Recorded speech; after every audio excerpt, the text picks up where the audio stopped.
Rashid, Ashley.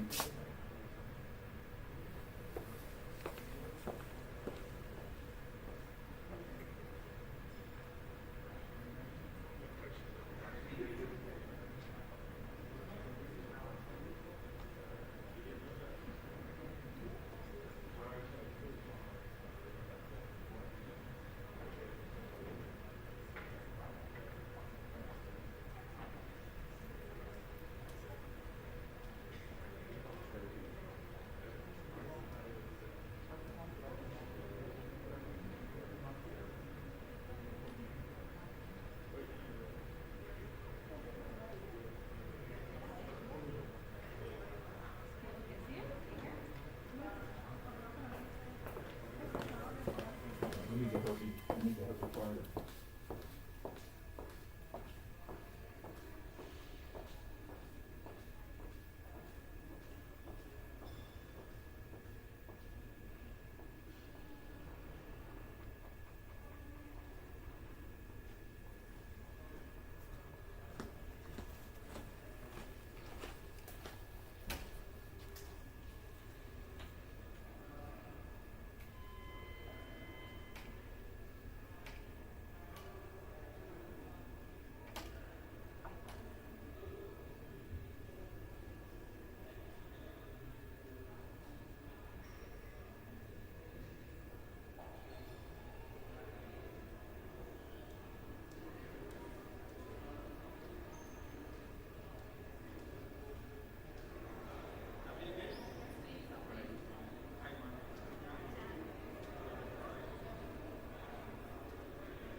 I think that's when she resigned, right? Yeah, no, she was vice chair.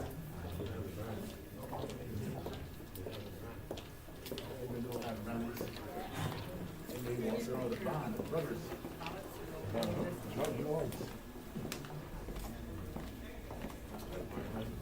No.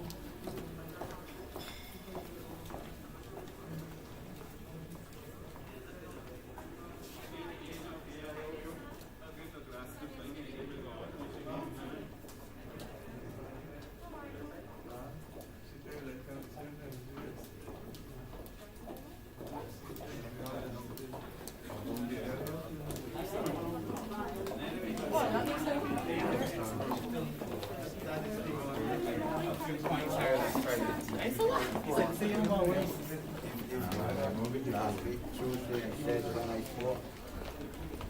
The honor of them then.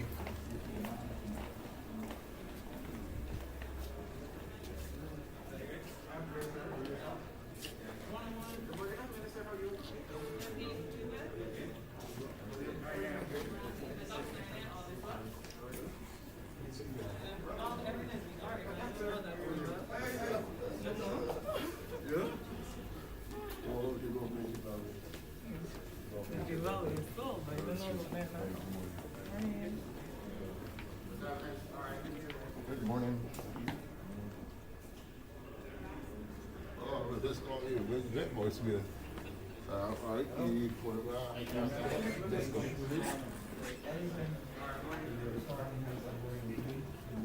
Morning.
For the Lord has been the people's guide for the past 300 years. With him still on the people's side, we have no doubts or fears. Continue to inspire our leaders, and as Barbadians renew our faith, strengthen our hope, enlighten our understanding, and enlarge our charity to one another. Through Jesus Christ our Lord. Amen. Say the Lord's Prayer. Our Father, who art in heaven, hallowed be thy name. Thy kingdom come. Thy will be done on earth as it is in heaven. Give us this day our daily bread, and forgive us our trespasses, as we forgive those that trespass against us. And lead us not into temptation, but deliver us from evil. For thine is the kingdom, the power, and the glory, forever and ever. Amen.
Meeting of both houses of parliament is in session.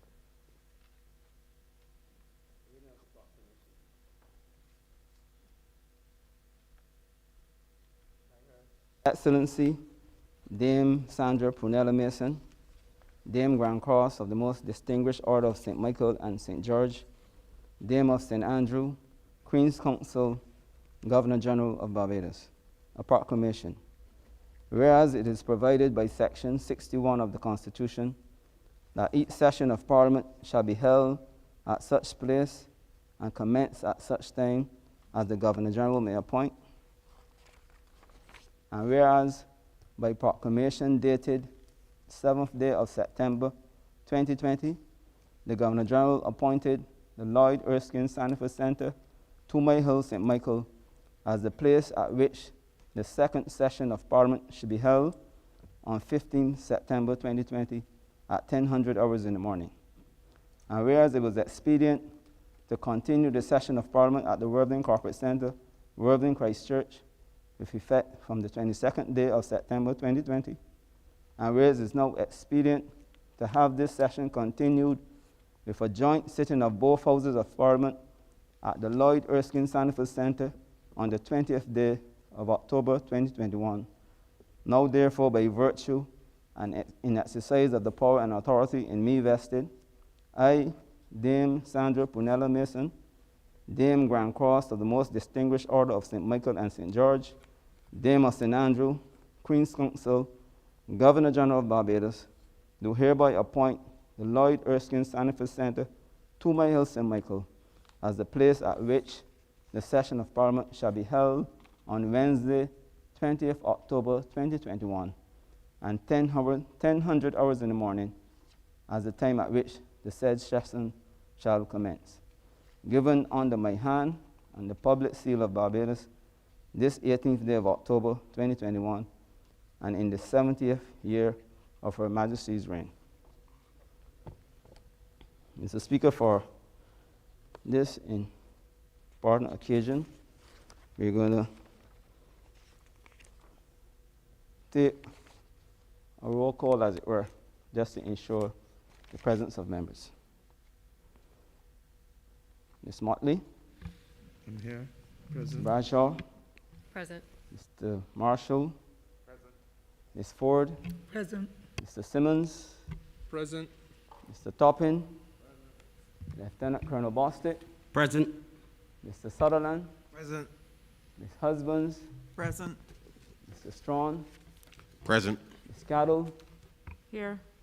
Mr. Humphrey, Present. Mr. Jordan, Present. Mr. King, Present. Mr. Phillips, Present. Mr. Griffith, Present. Mr. Ford, Present. Mr. Weir, Present.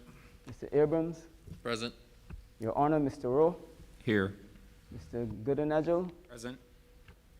Dr. Brown, Here. Mr. Prescott, Present. Mr. Hinkson, Present. Mr. Thorne, Present. and Ms. Moore. Present. Reverend Appley, Present. Your Honor, Mr. Greenwich, Present. Mr. Walcott, Present. Ms. McConney, Present. Ms. Cummins, Present. Dr. Springer, Present. Mr. Grant, Present. Dr. Holder, Present. Dr. Haynes, Present. Mr. Sands, Present. Mr. Adams, Here. Mr. Nurse, Present. Mr. Maynard, Present. Ms. State, Present. Mr. Boyce, Present. Ms. Wiggins, Present. Ms. Dritt, Present. Mr. Franklin, Present. Dr. Rogers, Present. Mr. Hunt. Present. Mr. Speaker, those are the members that are here present. I think we have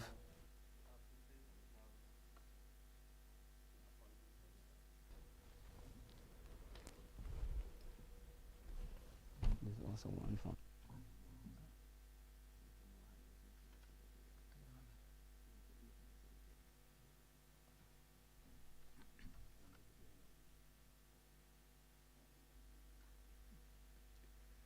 I am in receipt of a letter dated 16th October 2021 from Dr. William Duguid, JP, MP, addressed to the Honorable Mayor Motley, QC, MP, Prime Minister.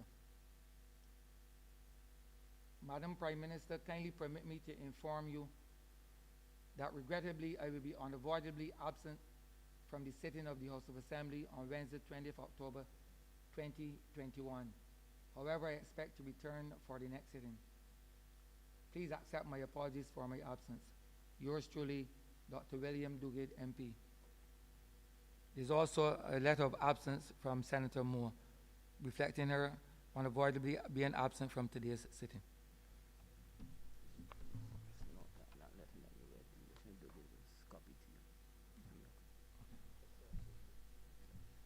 The aforementioned letter from Dr. Duguid was copied to myself.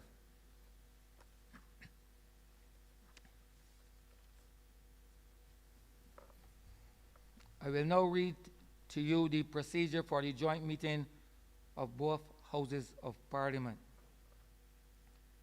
Section 14, subsection 1 of the Constitution Amendment Number 2 Act, which was proclaimed on the 11th day of October 2021 as Statutory Instrument 2021 number 68, provides as follows. In accordance with the provisions of this section, A, the Prime Minister shall, and B, the Leader of the Opposition may, no later than 15th October 2021, nominate a person to be elected as the President of Barbados. Subsection 2, if the Prime Minister and the Leader of the Opposition make in writing to the Speaker a joint nomination of a qualified candidate for election as President, being a nomination to which that candidate has consented, the Speaker shall notify both houses of the joint nomination, and at a joint meeting of both houses, the Speaker shall ask the members whether any member has an objection to the candidate being declared duly elected. And if no member objects thereto, the Speaker shall declare the candidate duly elected. The following letter was received by the Speaker. dated 12th of October 2021. His Honor Speaker of the Honorable the House of Assembly, Parliament of Barbados, care of Worthing Corporate Center, Worthing, Christchurch. There, Mr. Speaker, Section 14, subsection 1 of the Constitution Amendment Act 2021 provides for the Prime Minister and the Leader of the Opposition to, no later than the 15th of October 2021, nominate a person to be elected as President of Barbados. I have the honor to inform you that Her Excellency Dame Sandra Mason, GC, MG, DA, QC, Governor General, has assented to the proposal to be nominated as President and Head of State of Barbados by myself as Prime Minister and by the Leader of the Opposition, the Honorable Joseph Adderley. I therefore officially advise of you, Mr. Speaker, of the joint nomination of Her Excellency Dame Sandra Mason, GC, MG, DA, QC, Governor General, by the Prime Minister of Barbados and the Leader of the Opposition of Barbados, in accordance with Section 14, subsection 1 and 2 of the Constitution Amendment Act 2021. Signed, Mayor Amor Motley, QC, MP, Prime Minister, Bishop Joseph Adderley, JP, MP, Leader of the Opposition. The Speaker informed the Honorable the House of Assembly on the 12th day of October of this joint nomination. By letter dated and addressed to His Honor Senator Reginald Farley, the President of the Senate, the following letter was sent. October 13th, 2021, His Honor Senator Reginald R. Farley, President of the Senate, Parliament of Barbados, care of Worthing Corporate Center, Worthing, Christchurch. There, Mr. President, I have the honor to inform the Honorable the Senate that the Prime Minister and the Leader of the Opposition have, in accordance with Section 14, subsection 2 of the Constitution Amendment No. 2 Act 2021, jointly nominated Her Excellency Dame Sandra Prunella Mason, GC, MG, DA, QC, for the election to the office of President of Barbados. I further have the honor to inform you that the election would take place at a joint sitting of both houses on the 20th day of October 2021 at 10 o'clock in the forenoon at the Lord Erskine Sandyford Center, 2 Mile Hill in the parish of St. Michael. As the Honorable the Senate is not meeting at this time, it will not be possible for the usual message to be sent to your chamber. Will you therefore bring the fact of that joint nomination to the attention of senators before that joint meeting and formally to the attention of the Honorable the Senate when next it's meet? I have the honor to be yours faithful, Arthur Hall, the Speaker of the House of Assembly.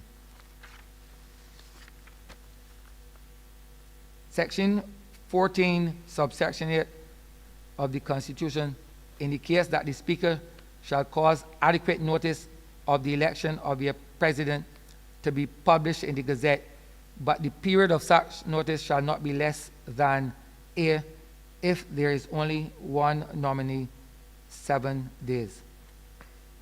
The following notice was gazetted: Statutory Instrument 2021, number 68, Constitution Amendment number 2 Act 2021, Election of President Notice 2021. The Speaker, in exercise of the powers conferred of him by Section 14, subsection 8 of the Constitution Amendment number 2 Act 2021, gives the following notice. 1. This notice may be cited as the Election of President Notice 2021. 2. The Honorable Miss Mayor Amor Motley, QC, Prime Minister, and Bishop the Honorable Joseph J.S. Adderley, JP, MP, Leader of the Opposition, have jointly nominated Her Excellency Dame Sandra Prunella Mason, GC, MG, DA, QC, for election to the office of President of Barbados. 3.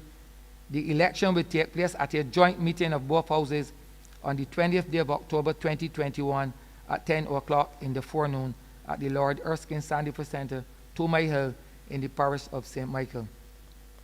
Given by the Speaker this 12th day of October 2021.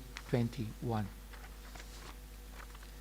Dear honorable members, it now falls for me to ask you whether any member has an objection to the candidate being declared.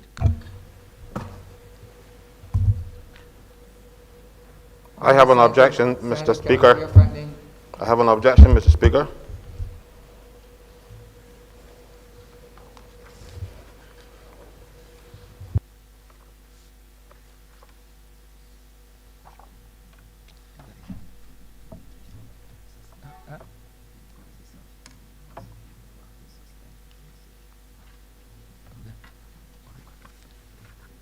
In accordance with the Constitution, I am therefore suspending this sitting.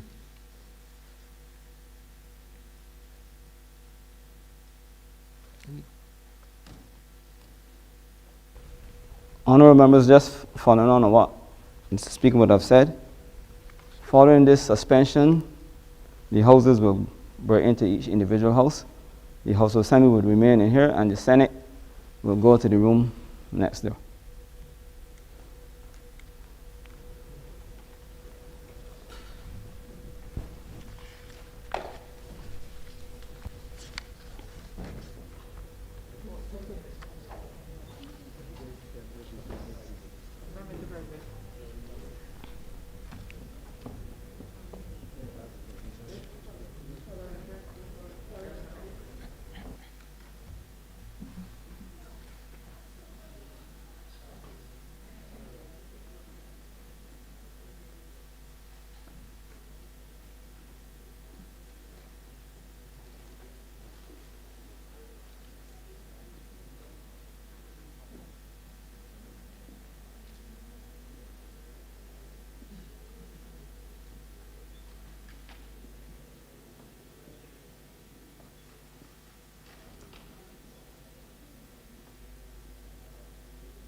There's one of us over here.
Yes.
It is?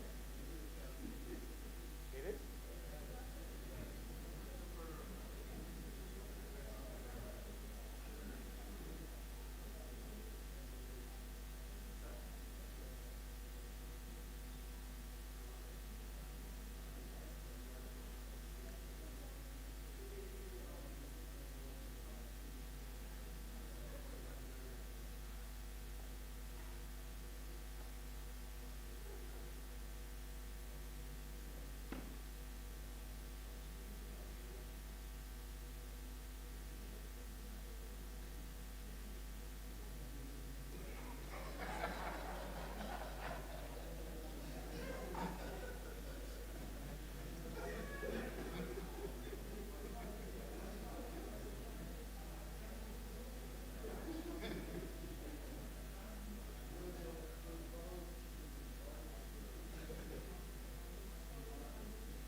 Pedro. Pedro. Pedro. Pedro. Wait. You won't be surprised then if thing abstain, you know. It's young girl. Yeah. So wait, what's it here? Right, person. Right. Objective. Wait. No. No, this here, bro.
To the two houses.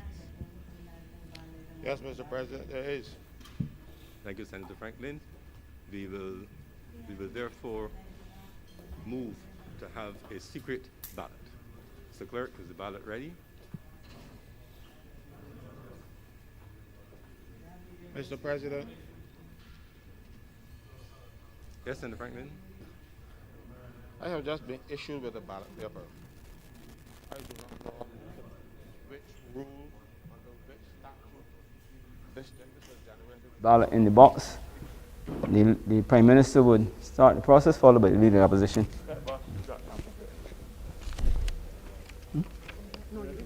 Yeah, right.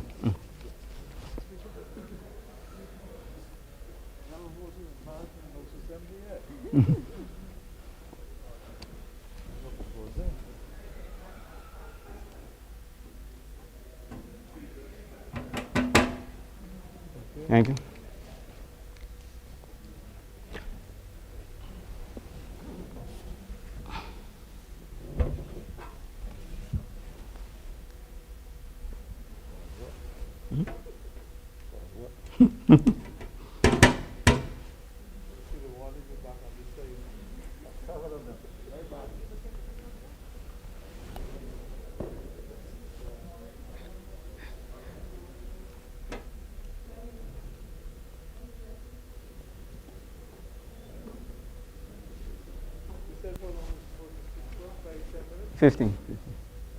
Fifteen minutes. This document has no validity. It comes from nowhere. I have deemed it to be valid, and we will Hey, you proceed. cannot deem something to be vote. valid that does not have a constitutional or a legislative basis, sir. So no, you will not treat me this way today. I will not stand for it. You will not put me out. Senator Franklin, there's no need, we don't have to put you out. Sir, no, but you must hear me then. Senator Franklin, this is not the time or the place. There is for the time grand because there's speeches. no other time. Your concern is noted. Sir, and my we concern will is not proceed. addressed Parliament because I'm not makes its finished. own regulations. This is Supreme Court of the land. Parliament This makes its document regulations. has no validity. It comes from nowhere. Somebody made up this last night after I told people, get things in place because I can object.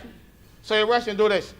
It has, I don't want to surprise nobody, no. I told everybody that this is going to happen. To show you that the nonsense that we did in this House and the Senate last time when we passed the Constitutional Amendment Act, there are no rules. If you look at the Constitution for Trinidad and Tobago, there are rules governing the Electoral College. We have no rules. What are the rules here? Senator Franklin, you've been heard. Please take your seat. Let us proceed. Parliament makes its own regulations. Yes, as you're well aware, Parliament makes its own rules in relation you gotta make to them first. ballots, and You can't that make has, them on been, the that has clock. been done by the Speaker, who is in charge of this joint meeting. This is just subset. Senator Franklin, Sir, but you can't make them on duly the clock. You noted. can't make Please, them while I'm speaking. please take your seat. No, sir. No? Then asking you to- You can't make them while I'm speaking. Senator Franklin, please take your seat.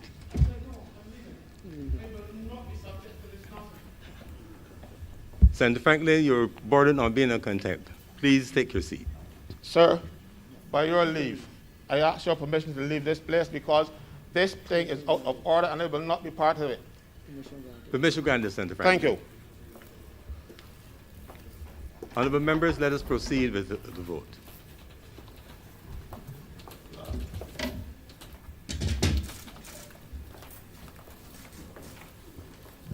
My box is empty.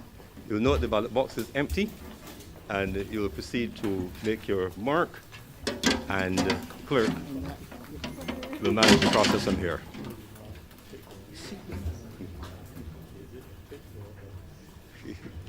For clarity and for consistency, you will use a tick to indicate yes, X for no. Yeah, tick X. Tick or X. Tick or X.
Senator Dr. Springer.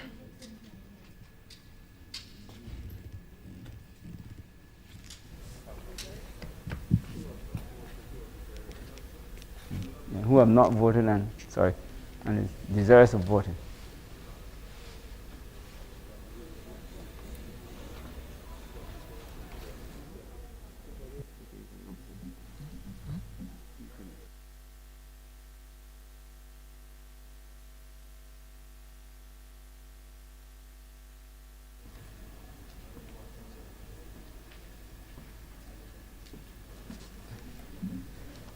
There being no other member who wants to vote, and all Senator Dr. who were Holder. desirous of voting voted, I now declare the poll closed.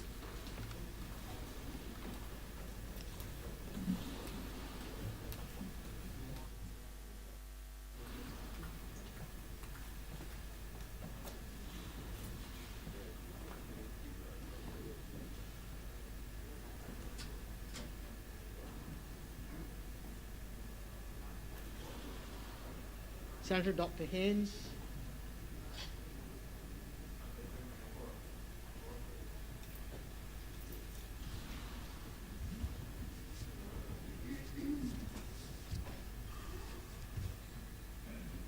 Senator Sands.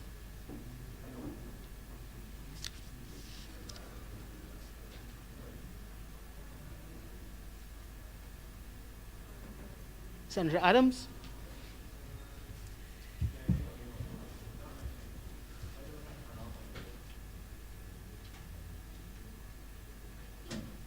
Senator Fitzricks.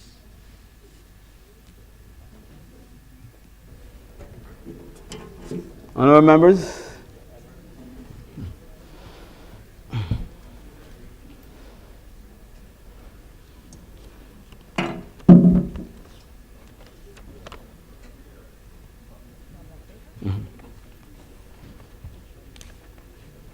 Senator Hunt.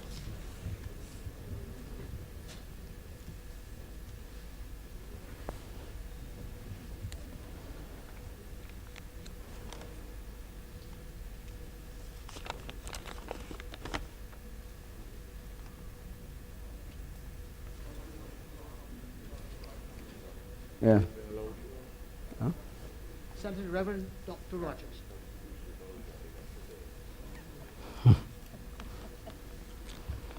Yeah, 2.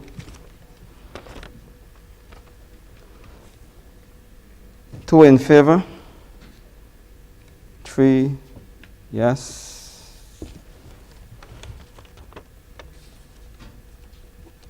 Senator Wiggins. 4 yes.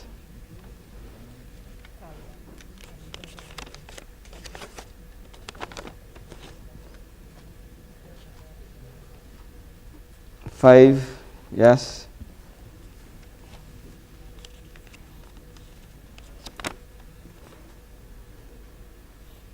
6 yes. Senator Boyce. And yes, meaning that there's only one name on the ballot paper, and 7 yes.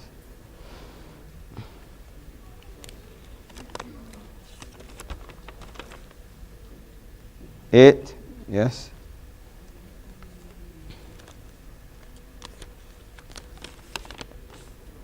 9 yes. Senator Mistake. 10 yes.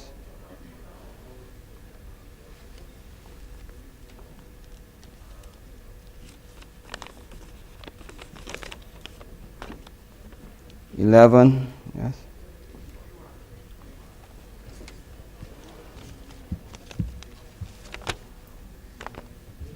12 yes.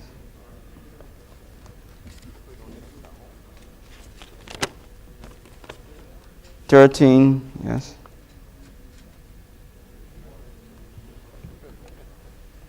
'Mr. Maynard.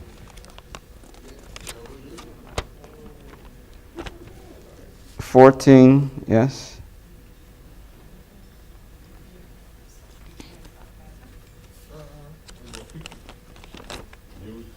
15, yes.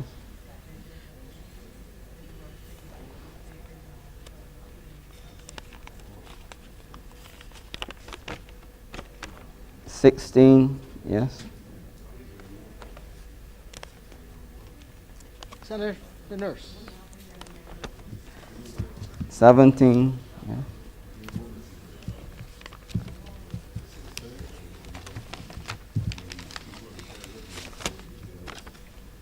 18, yes.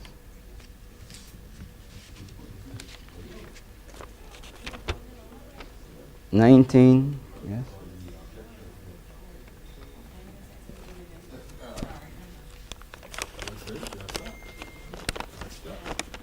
20, yes.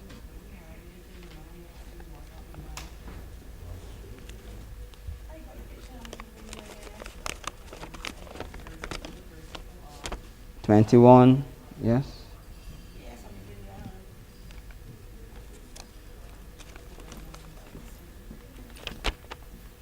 22, yes. Mr. President, all members present have exercised their right to vote. 23, Thank you. yes.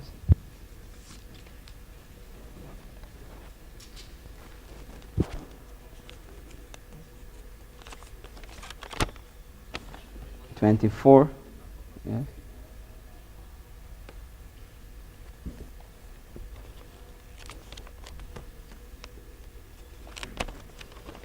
25, yes.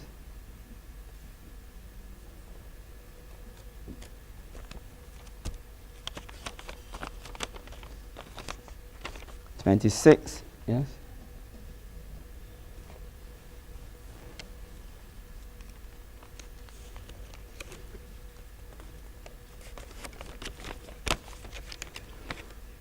27, yes.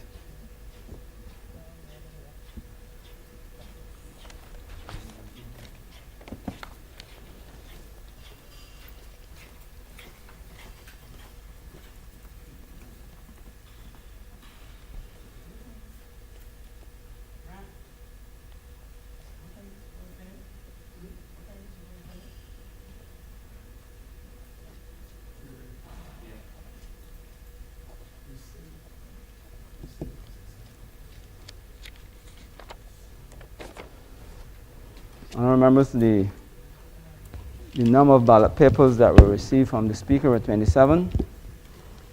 Number of ballots cast for Dame Sandra Punella Mason, GCMG DAQC, 27. There were 27 ballots in the box. There were no spoiled votes or none unattached ballot papers.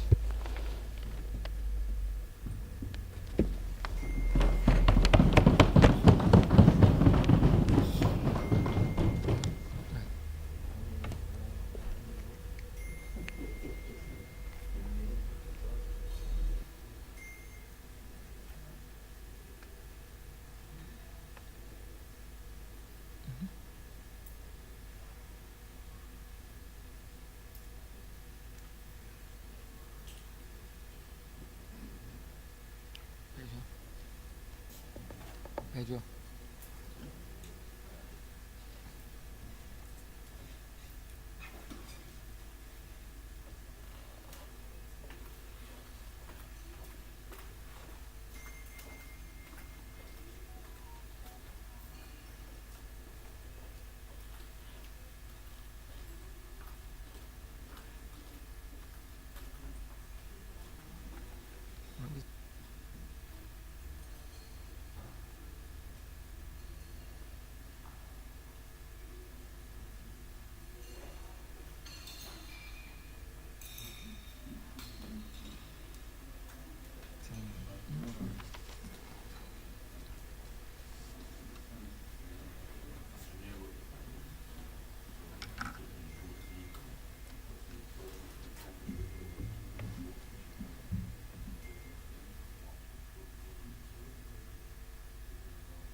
1, yes.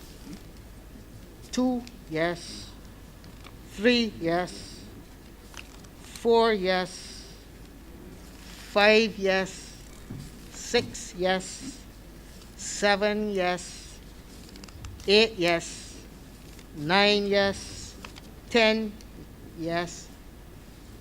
11, yes. 12, yes. 13, yes. 14, yes. 15, yes. 16, yes. 17, yes. 18, yes.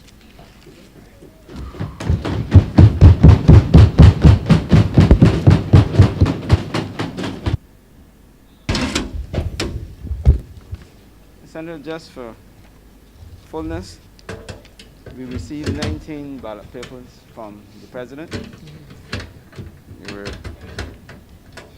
We received 19 ballot papers from the president. And there were 18, as the deputy clerk just mentioned, they were all yes. There was one on return. We are treating it as on return because we gave out 19. That will make the count of 19. So 18 voted yes, and there was one on return ballot. On return ballot. We would have given out 19 ballots, and there were 18 that completed.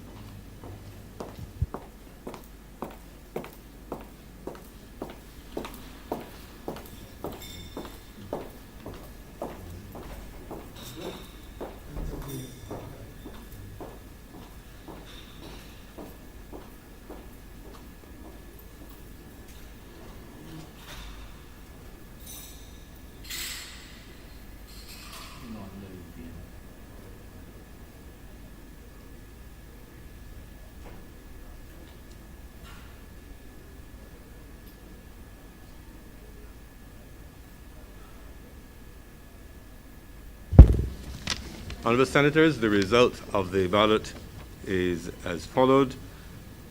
Number of ballot papers which were circulated, 19. Number of ballots cast for Dame Sandra Pinella Mason, 18 total, and there was one unreturned ballot. And these were the results as certified by the Clerk of Parliament.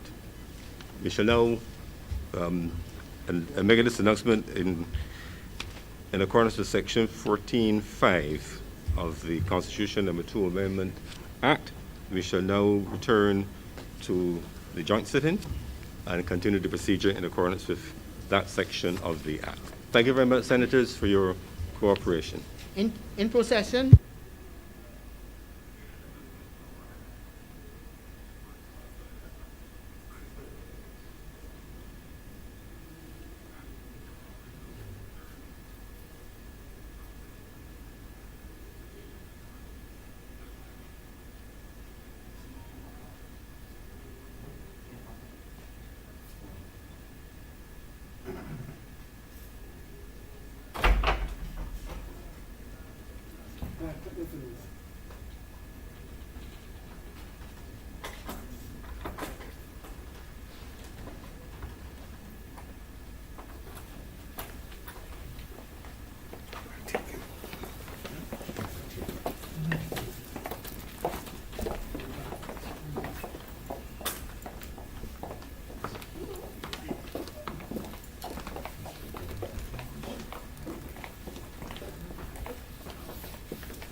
Really easy.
Prior to the suspension, this joint meeting of both Houses of Parliament convened for the election of your president. To this business be no revert. Mr. Speaker, I have the honor to inform that a ballot was taken in accordance with the rules of procedure governing this joint sitting. There were 19 members present eligible to vote. Accordingly, 19 ballots were circulated. The number of ballots cast for Dame Sandra Pradana Mason, GC, MG, DA, QC, were 18, and there was one unreturned ballot. This, Mr. Speaker, meets the threshold of a 2/3 majority of the members of the Honorable Senate in accordance with the Constitution.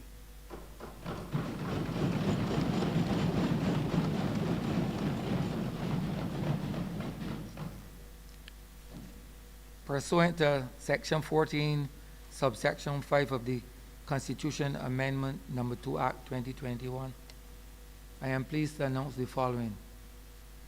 The number of ballot papers received from the Speaker, 27. The number of ballots cast for Dame Sandra Prunella Mason, GC, MG, DA, QC, 27. Therefore, these 27 votes cast meet the threshold as is required by the Constitution.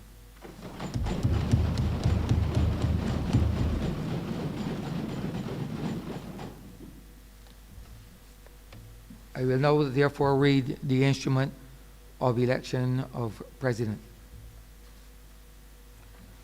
Whereas it is provided by Section 14, subsection 2 of the Constitution Amendment Number 2 Act 2021, that if the Prime Minister and the Leader of the Opposition make in writing to the Speaker a joint nomination of a qualified candidate for election as president.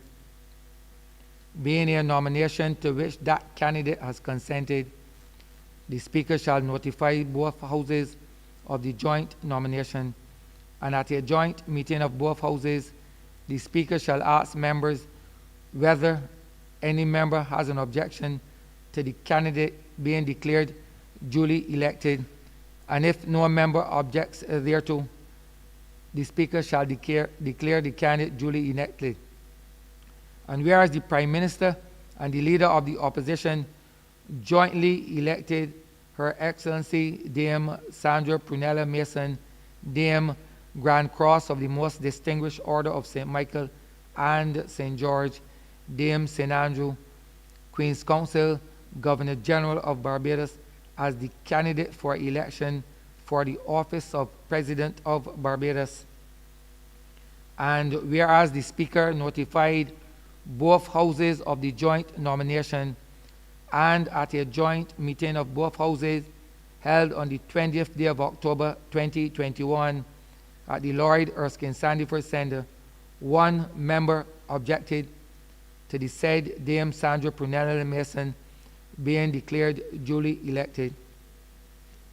And whereas pursuant to Section 14, subsection 3, subsection 4, subsection 5, and subsection 6 of the Constitution number 2 Act 2021 aforementioned, the Speaker suspended the joint meeting and the members reconvened in their respective house, where the question mentioned in the first paragraph hereof was put to the vote, and immediately upon announcement of the vote in each house, the joint meeting resumed, and the President of the Senate and the Speaker of the House announced the result of the vote.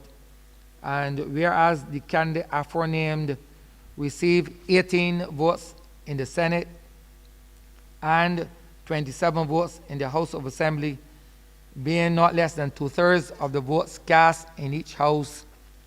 Now, therefore, I, Arthur Holder, Speaker of the House of Assembly of Barbados, in accordance with provisions of Section 14 of the Constitution Amendment Number 2 Act 2021, do hereby declare the said Dame Sandra Prunella Mason elected as the President of Barbados, given under my hand this 20th day of October of 2021.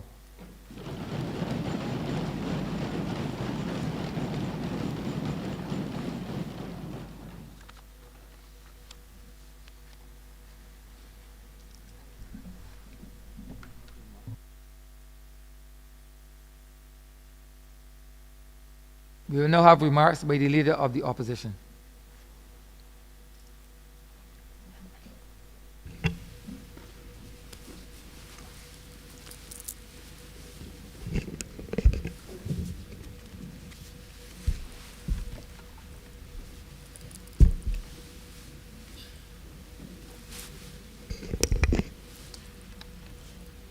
Mr. Speaker, I thank you for conferring on me the honor of being the first voice from this privileged floor to congratulate our first president-elect of our republic, soon to be called into being.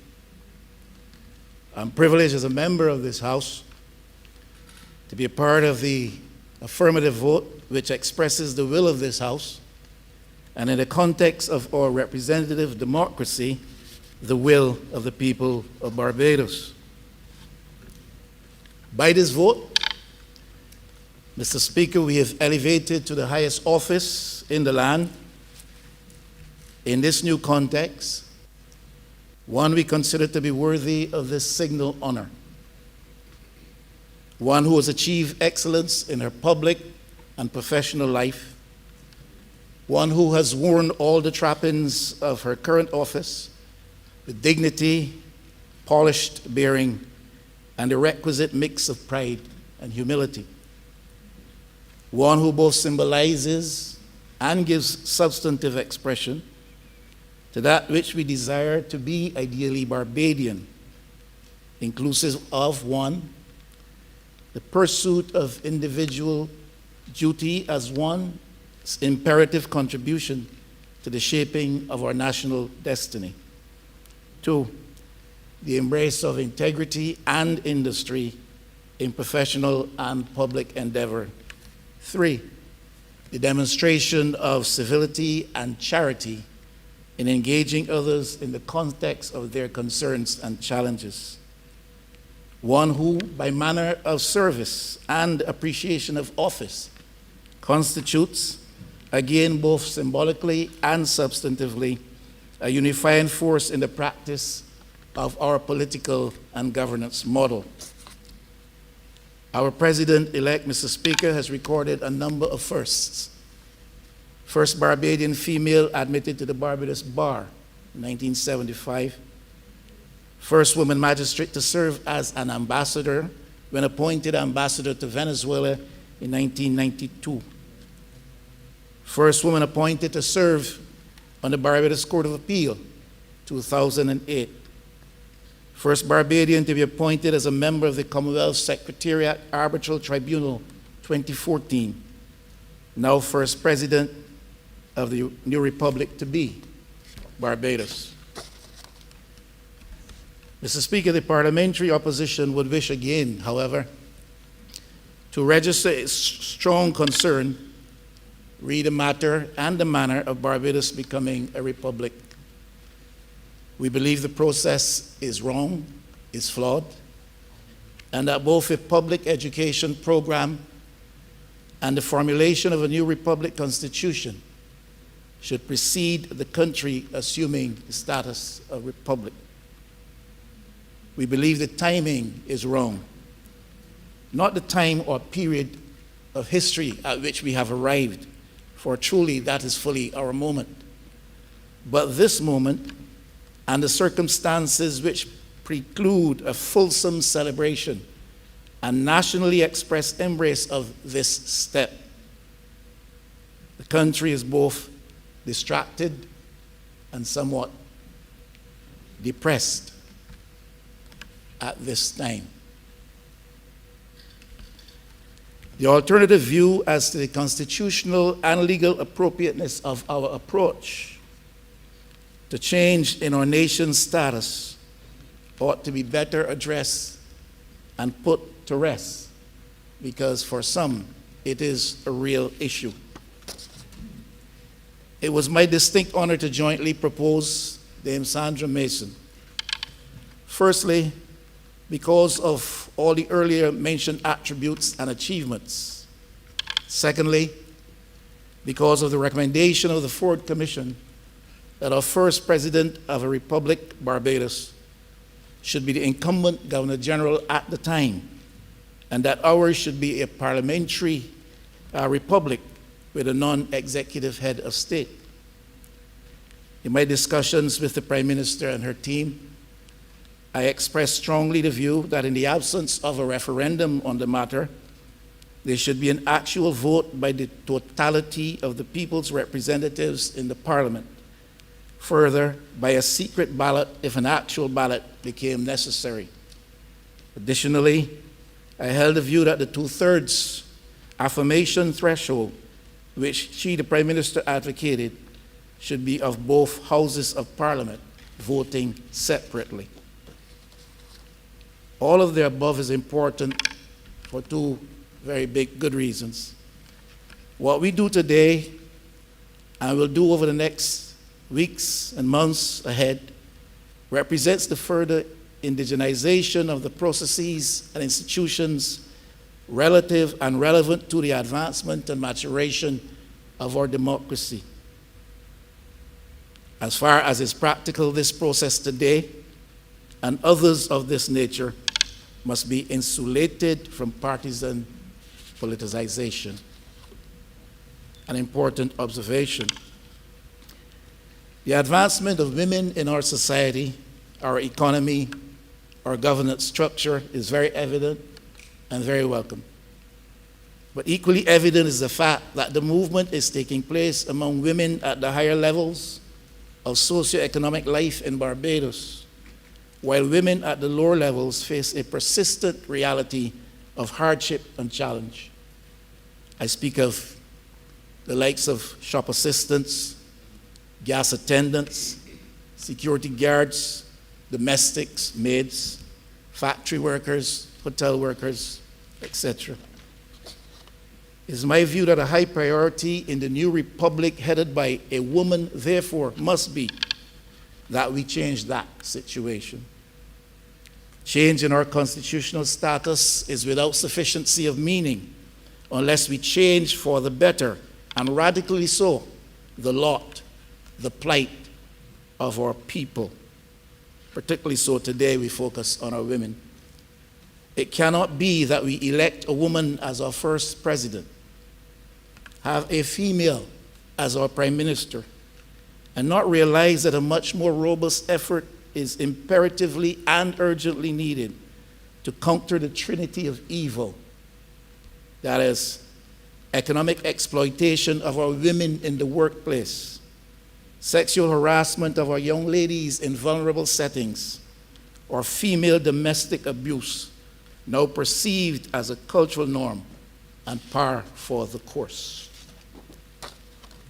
May I suggest humbly before I close, Mr. Speaker, and express the hope that with the fully expressed support of all political parties, we can see in the earliest practicable period of this new presidency the setting up of a presidential commission mandated to lead in the development of a national charter for single mothers in Barbados. Among our female population, this is a particular category of women with their own distinct challenges. My congratulations on behalf of the parliamentary opposition to our president-elect, and may the favor of God rest upon her, upon our land, upon our people. Thank you, Mr. Speaker.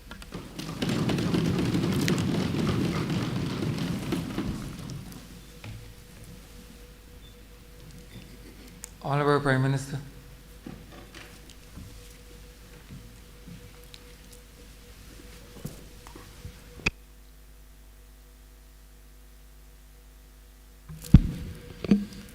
Thank you very much, Mr. Speaker, sir. Mr. Speaker, sir, I rise first and foremost on behalf of the government of Barbados and the members of the parliamentary majority to salute and to congratulate Dame Sandra Prunella Mason, who has just been elected by a two-thirds majority in each of the two houses of Parliament to be the President-elect of Barbados.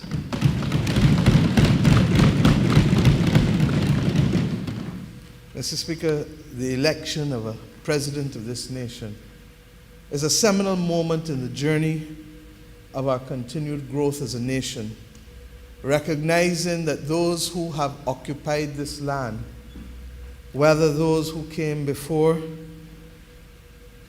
whose names are never referred to, literally the indigenous Indians, or whether those who came in the modern settlement at 1625 and claimed as theirs that which was not theirs, or whether those who were forced to come here as slaves or as indentured servants, or indeed as migrants, or whether those who have come here in recent times as their own free will.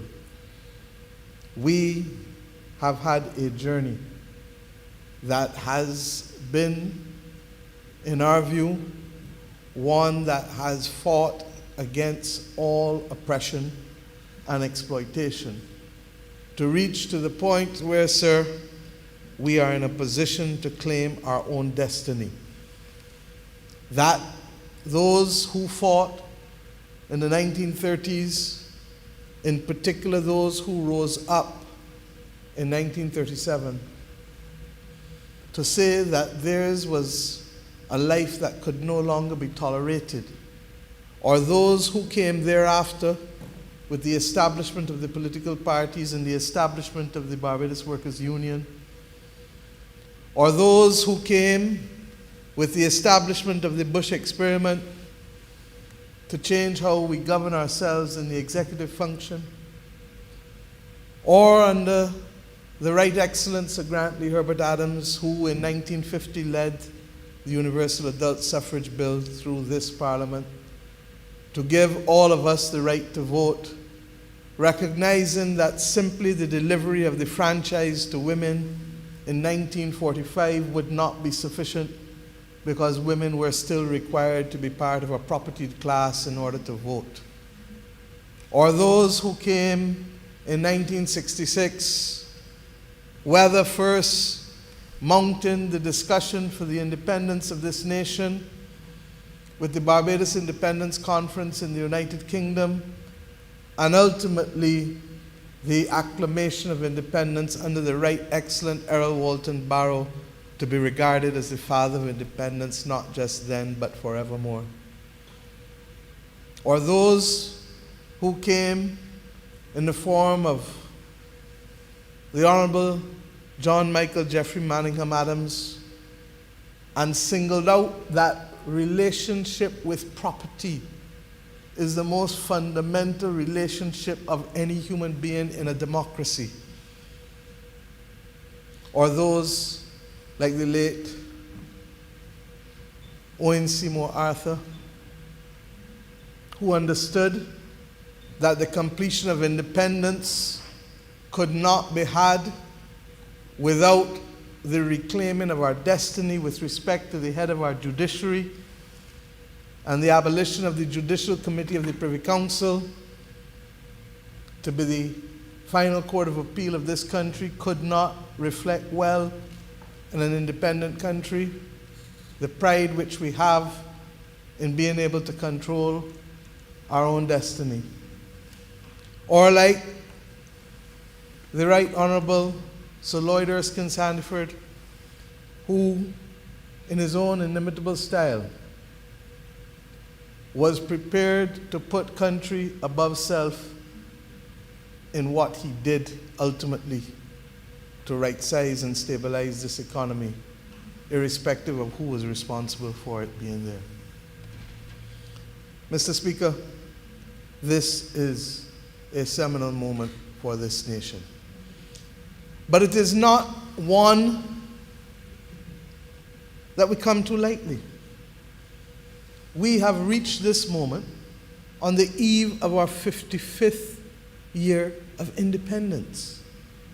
And we all know in our own lives that to reach 55, if you are not comfortable with yourself, if you are not confident in yourself, then something is fundamentally wrong. And this government,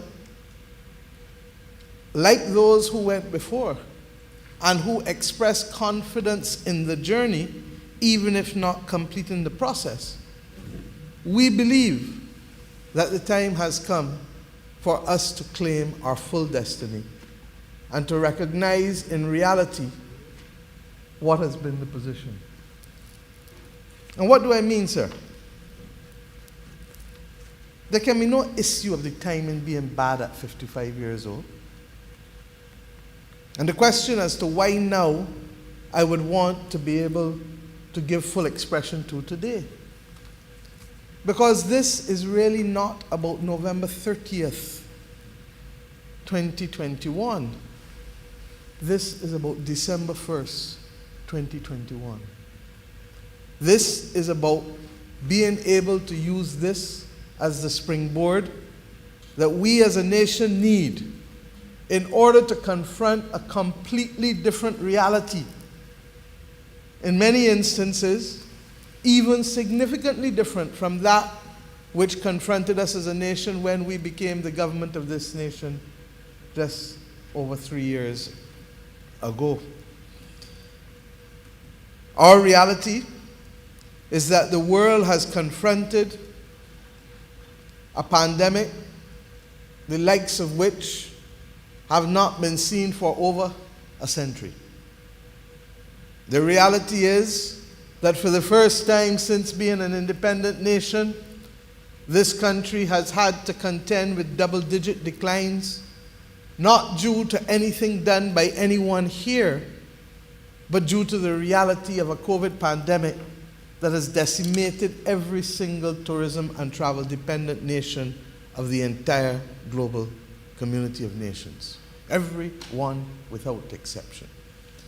And it is the judgment of this government that this country must rise together and must have the confidence to fight together, to be able to build forward better, because the combination of the pandemic with what is now commonly regarded as the existential crisis, that of the climate crisis, stands in conjunction with the reality of the report of our National Population Commission that our labor force shall be smaller in 13 years than it is now, to create a confluence of events that, if left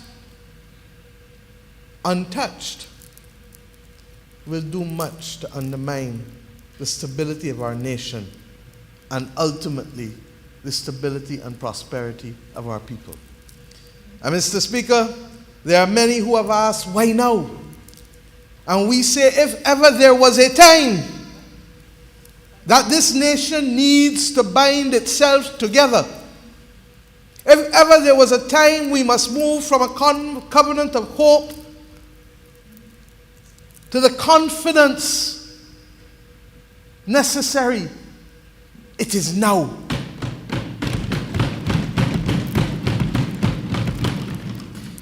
And Mr. Speaker, we are very, very, very clear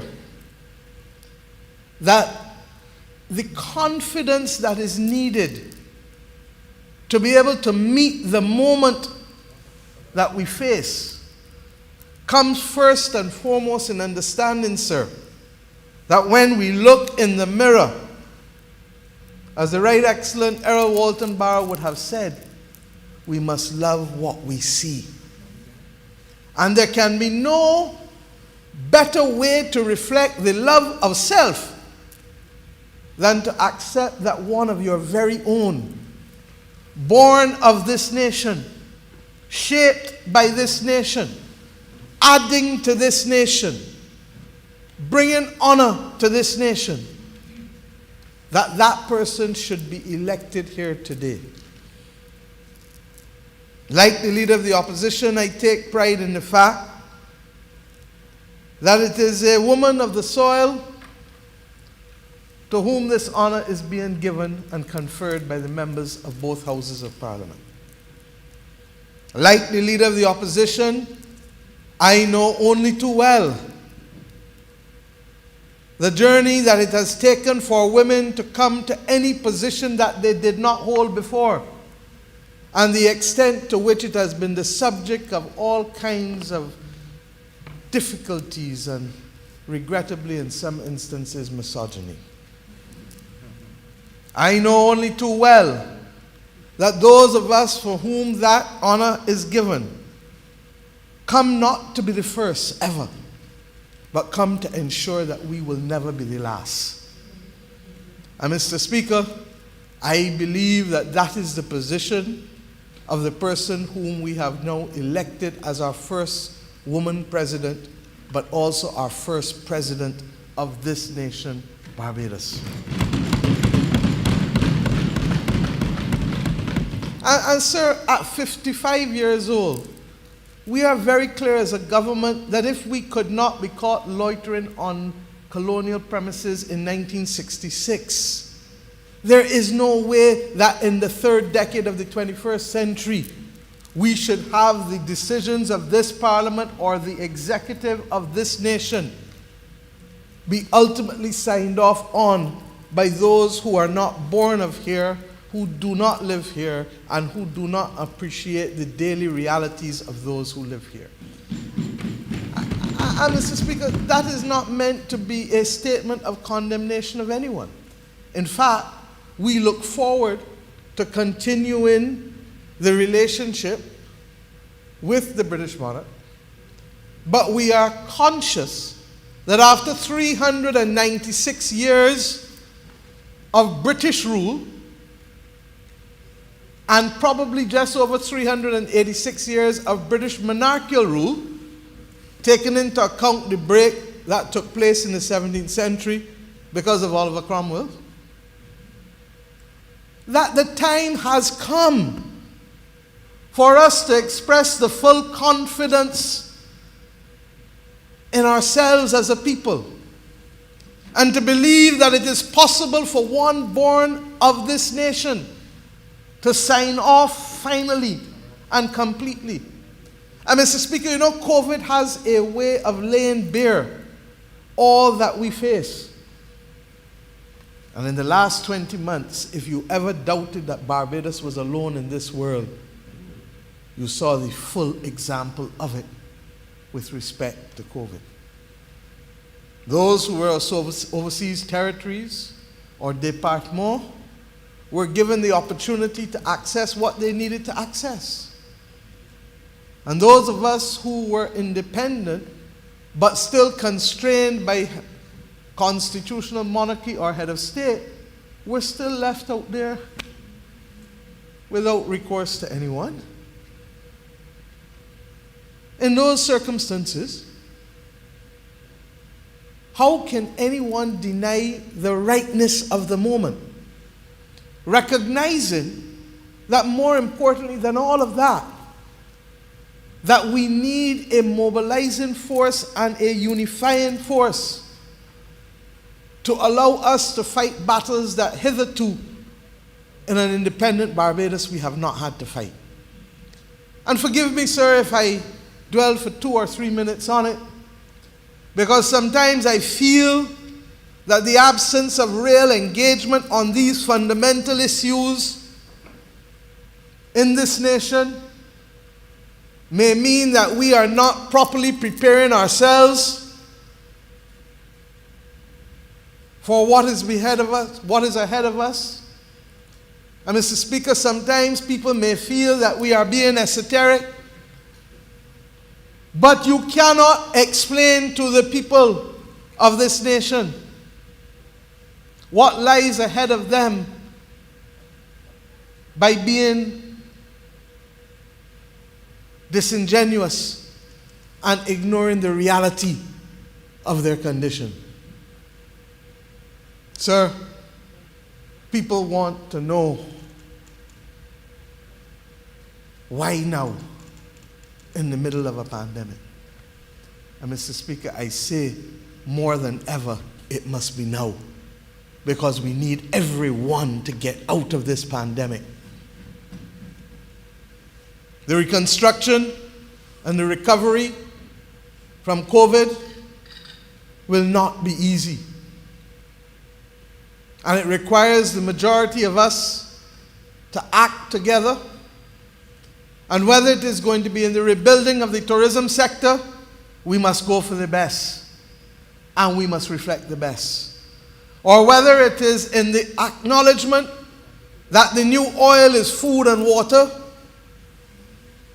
and that what we must strive for is not simply food security, but food and nutritional security, so that you do not end up being the very same problem that the Honorable Minister of Health has been trying to fight against because of the extent to which how you eat may lead to massive comorbidities. Or whether it is that we must understand that in a digital world, we have the platform truly to be global citizens with Barbadian roots, because the tools allow us to engage, and the geography of our nation does not limit where we can engage. Or whether it is in instilling in our people the need to care for each other beyond recognizing the word C-A-R-E, but doing it in tangible ways, recognizing that the Sherpa mentality didn't only serve to bring slaves and ex-slaves out of the bowels of poverty, but that the same attitude and values that led to that share pot are the same attitude and values that will help us rise from this moment in time. Or whether it is, Mr. Speaker, that we accept that we must earn our way in this world and that nobody is going to give us a handout. But if all that we had to face was COVID, we would hold our heads, we would reflect, and we would say, wow. We might even say, woe is me. But when you add to that, sir, the existential crisis of climate, and we don't have to ask anybody about that boat here now. Those who can't get water regularly in the last few years in this country, and who now know that Barbados is not only one of the 15 most water scarce countries, but that there is a further reduction in our groundwater, and that there is danger of some aquifers becoming incapable of being used because of saltwater intrusion, or the coastal defenses that have gone and that have seen people lose their backyard, whether in the west coast of this nation or in St. John and Glen Burnie and others where the land has simply fallen in to the sea, or whether it is the underwater springs that continue to dislocate the stability of the roads and the lands in the Scotland district, or whether it is the check dams that have now to be built so water does not run from St. Andrew to Jackson to Green Hill to Bridgetown to wash away people, just as Carew was washed away in Lower Carlton, with a similar occurrence, by the way, only 2 months ago, coming through the exact channels in Lower Carlton. Mr. Speaker, climate crisis is real.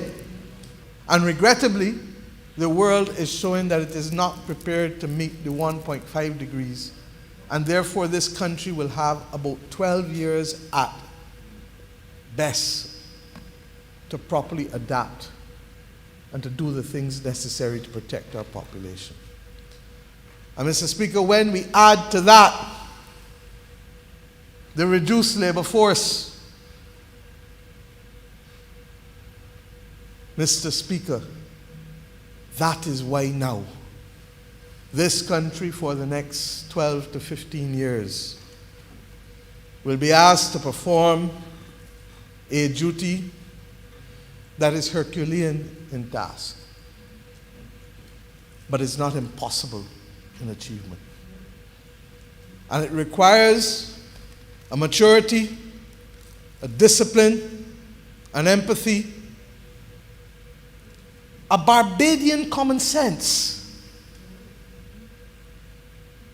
to anchor us and to keep us focused on that journey.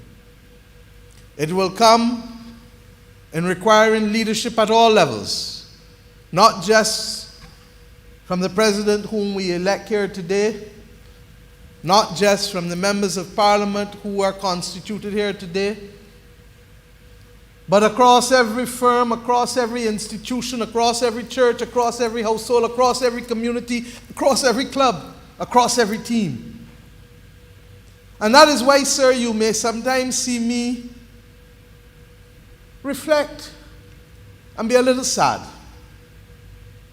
Because I came into public life in a country where there was a commitment to keep certain things above partisan divide.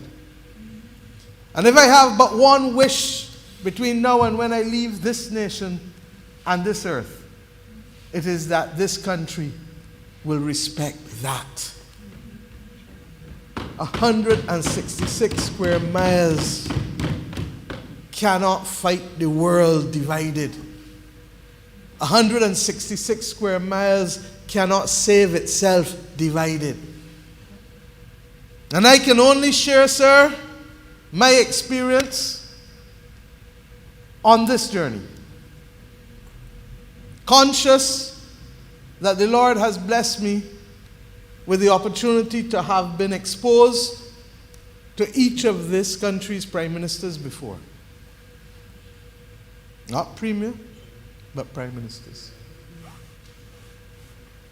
And that in so engaging with them, I trust and pray that I have accepted the honor of defending the dignity of this nation, and that I've asked this government, which I have the honor to lead, to similarly do so. And this parliament, of which I am a member, to equally do so. Mr. Speaker, it is critical that we know what battles to fight where and when. It is critical. And it is the signals that we send to all others in recognizing that. I know what it is to have been sent by the then Prime Minister, the Right Honorable Owen Seymour Arthur, to do a number of things. When Sir George Allen was being elected,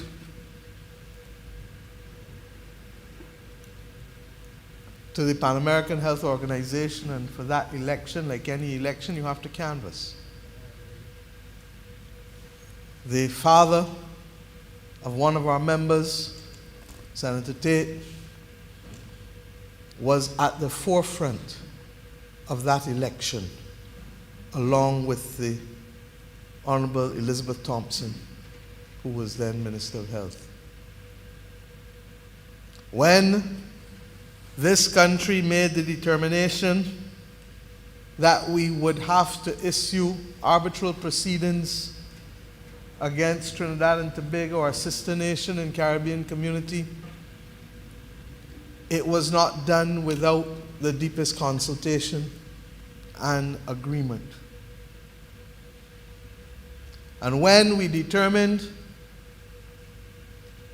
that we would go to the Caribbean Court of Justice, it was my lot to have chaired the preparatory committee for the establishment of that court from August 2001 to when it was inaugurated in 2005.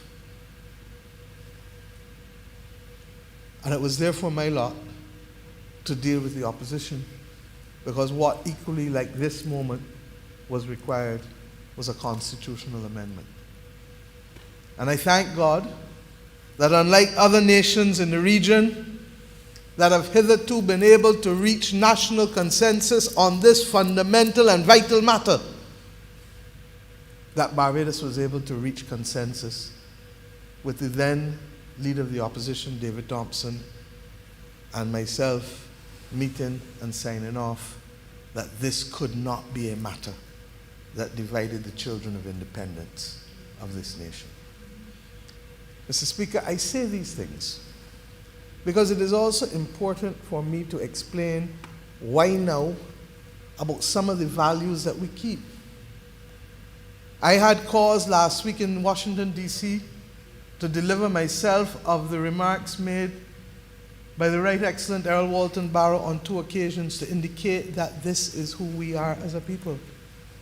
When President Lyndon Johnson asked him if he was prepared to allow the United States of America to pay for Barbados to become a member of the Organization of American States, the then Prime Minister said to him that where we come from, if you can't afford to pay the dues, you do not join the club. And that, when combined with the now famous statement of foreign policy that still has informed every government since that day, because it captured the essence of who we were as a people, that we should be friends of all and satellites of none, you begin to understand the people who you are dealing with in this nation, and why therefore there can be no other right person to be president of this nation than a person born of this nation. So, Mr. Speaker, we are here, yes, to complete the task of independence, but more importantly, to position the springboard that is necessary for us to undertake the most difficult mission that this independent nation has had to confront. Not because of things we have done on our own, necessarily, not at all. The climate crisis, we all know. We are not the ones who have emitted the greenhouse gases, but we are the ones on the front line who are paying the dearest prices. The pandemic didn't start about here, but there is no part of the world that has not been touched by this pandemic. And the one thing we perhaps had control over, how do we replace our population and how do we deal with an aging population? We are now finding that we are late to the game. And if we do not act with dispatch, the consequences will be real. Mr. Speaker, I'm not going into the other ones that concern us and of which we are fully seized of the difficulties. Chronic NCDs, the violence and abuse in our society. The Honourable Member spoke about the plight of single women. We've been talking about it and doing things about it. That's why the minimum wage was so critical, because more than any other class of person, it is single women who are affected by the absence of a minimum wage. And therefore, this government must walk the walk and not talk the talk. If we look at those people who are earning under $25,000 for the first time in this country's history, people earning between $1,500 and $2,000 a month, that's over $2,000 a month, get back a reverse tax credit of $1,300 a year, never done before. The majority of those people are in fact single women. This government brought female unemployment down to unemployment was down to 8.9%, but for the first time in recent memory for us, for sure, female unemployment was less than male unemployment before the pandemic started.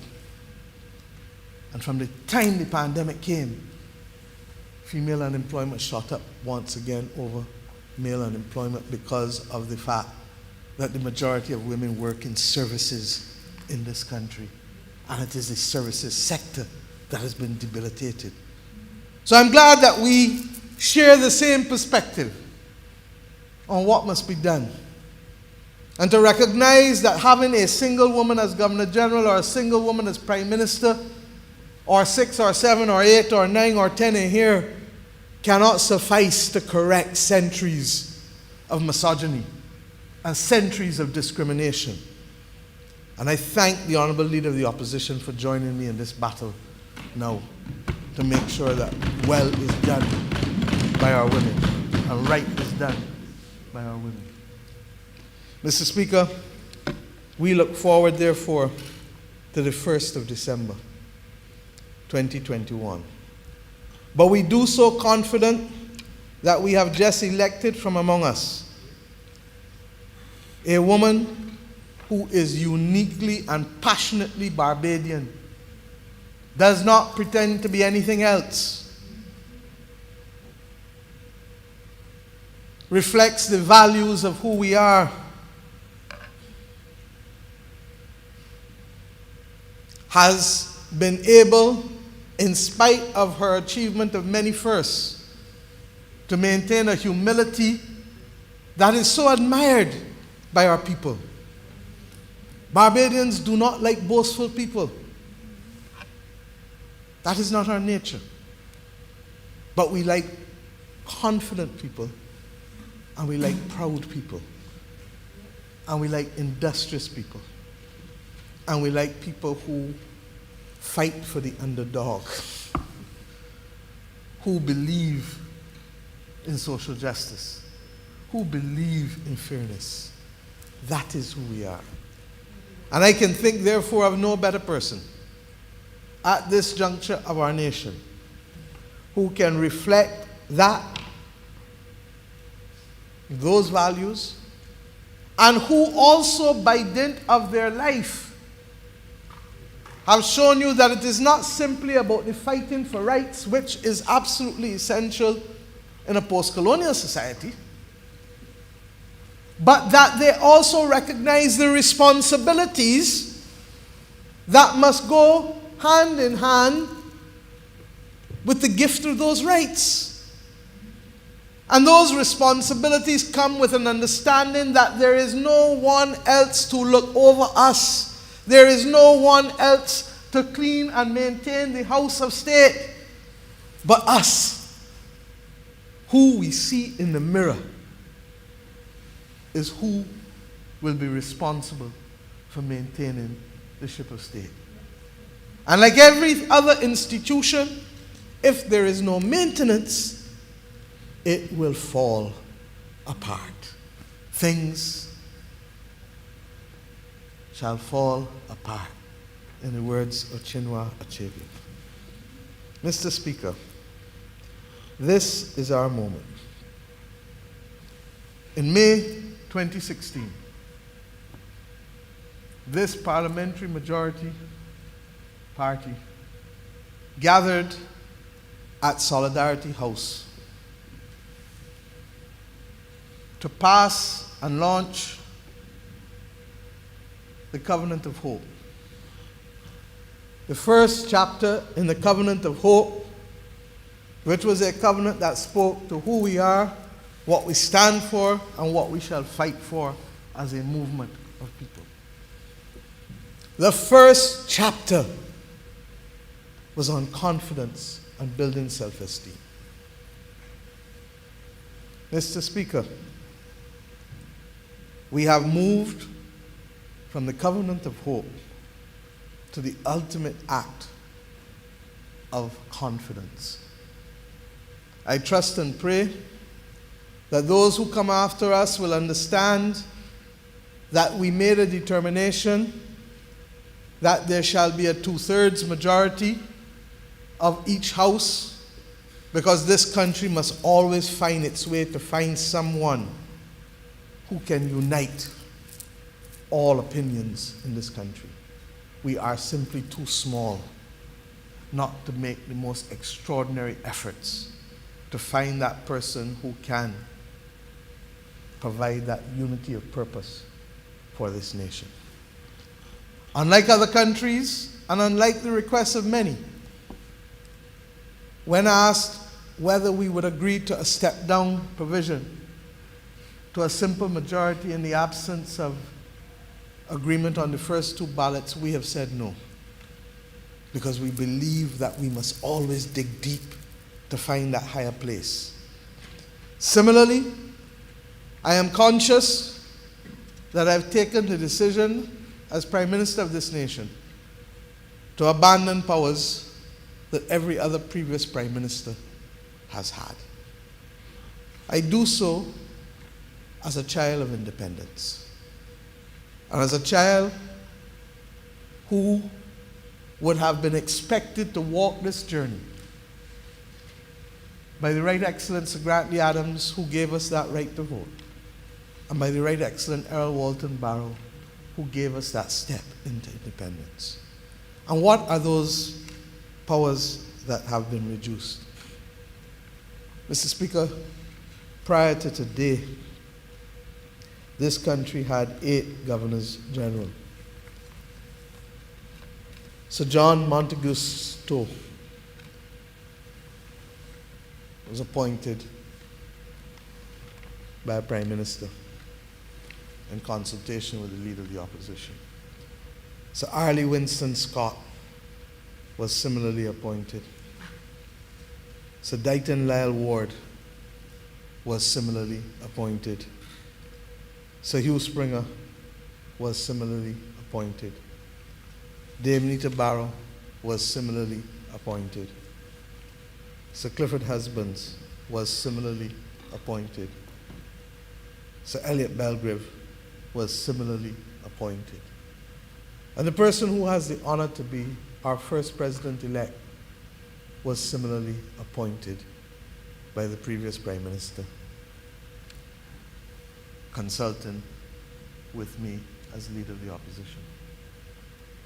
Mr. Speaker, hereinafter, we have shown today that that power of the appointment to a head of state shall not be the gift of a Prime Minister, absolutely with just this requirement to consult the leader of the opposition. But it now carries itself to the reflection of confidence in our highest offices of representational politics, the parliament of this nation, the joint houses of the parliament of this nation. And if we are to recall what sovereignty truly is, sovereignty is the power in a state to do everything necessary to govern itself.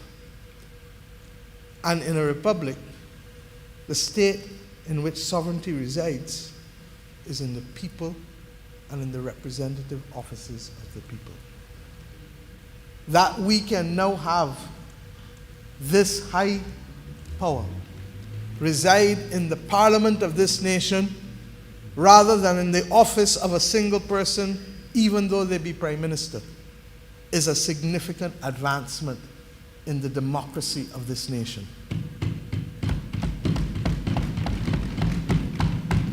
And Mr. Speaker, it doesn't come on its own, because we have taken similar decisions for the Judicial Advisory Appointments Committee as established by law by this Parliament to ensure that even in the appointment of Chief Justice and judges of the High Court and the Court of Appeal now, those decisions will no longer be taken by a Prime Minister of this nation acting once again in conjunction, in consultation rather, with the Leader of the Opposition, but are now taken on the basis of recommendations made by a Judicial Advisory Appointments Committee to the Prime Minister.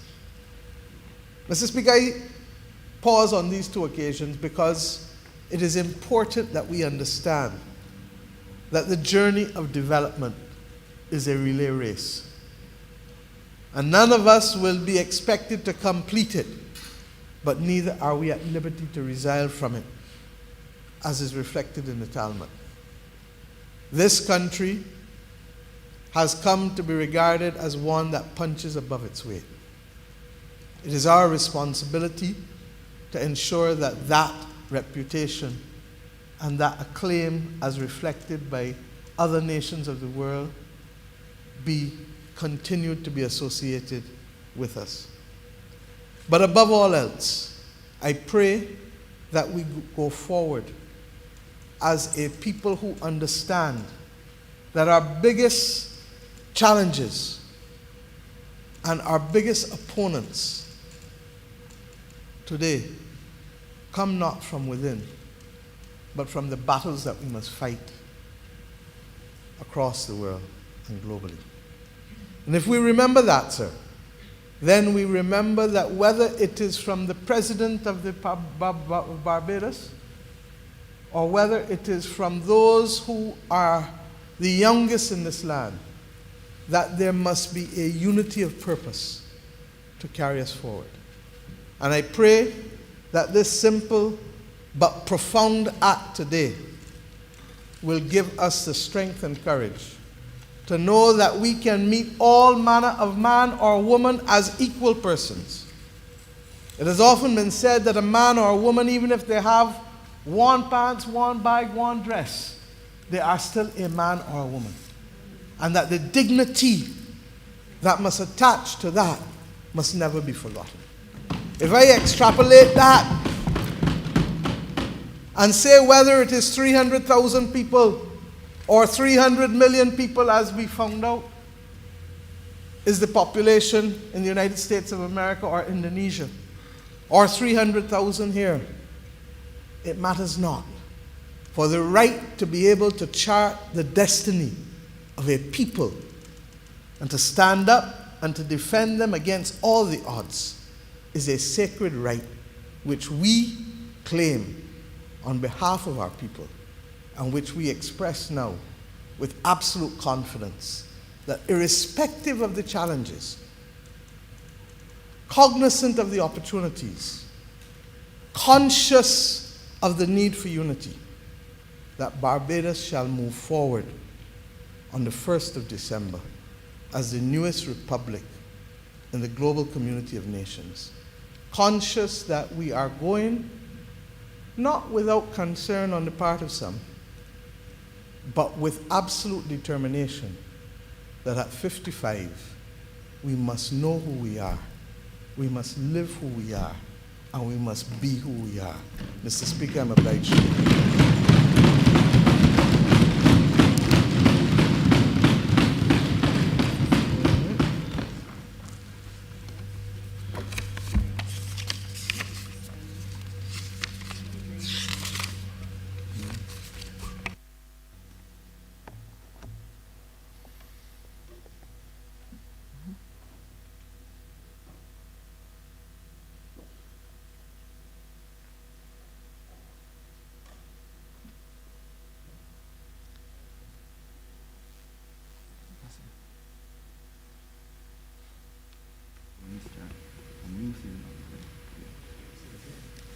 Honorable Leader, Government Business. Thank you, Mr. Speaker. With that, we've come to the end of today's joint sitting. I beg to move the adjournment of the House. Beg to second. Question is that these houses of Parliament be adjourned. All those are members in favor, please say aye. Those against, please say no. Me think the ayes have it. This joint session of both houses of Parliament is hereby adjourned.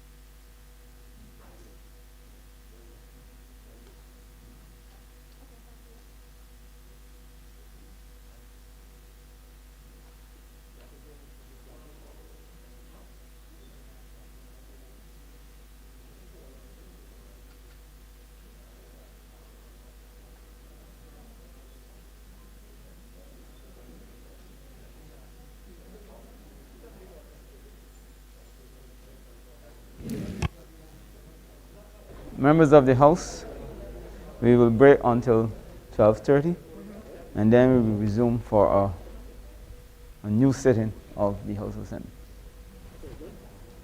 We are breaking until 12:30, and then we will resume for a new sitting and a normal sitting of the House of Assembly. No.